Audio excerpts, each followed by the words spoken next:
recognizing that, Health Sciences North is the beneficiary of, and the patients in the community are the beneficiary of some extraordinary volunteers. I would argue some of the best volunteers in Ontario and in Canada actually volunteer here at Health Sciences North, whether it's, sitting on the board of directors of the hospital, whether it's, helping day to day with discharge of patients, whether it's volunteering and fundraising for the organization.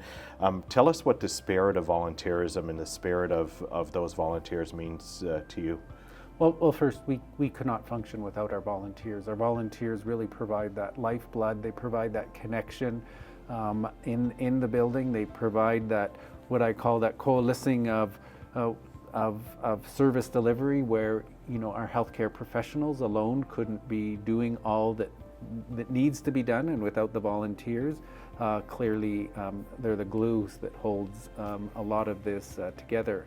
And there's very many ways that people can volunteer at Health Sciences North, and you've listed many of the ways, either through boards or through committees, and or working at the desks, or working in our libraries, etc. There's many ways that people can contribute back to the community through volunteerism. And we do have patient family advisors who play a critical role in helping us design service delivery so that it remains patient focused. So all of those volunteers provide, really a rich mosaic of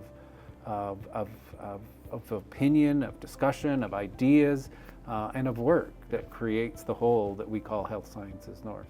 So David, we know that people in Northeastern Ontario are absolutely generous when you think about their contributions to our foundations, to our hospital, through financial support, through volunteer hours.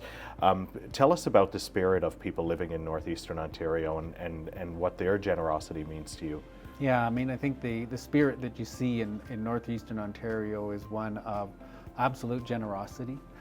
People being willing to give, willing to share their resources, so that others can get the care that they need. And I'm struck by the amount of giving that we've experienced at Health Sciences North over the last several years in particular, and that really just speaks to the generosity of our individual donors as well as our corporate donors to enable us to do the work. So the generosity is strong in this community. That spirit of generosity is strong within the community, and it's a foundation on which we can build well into the future.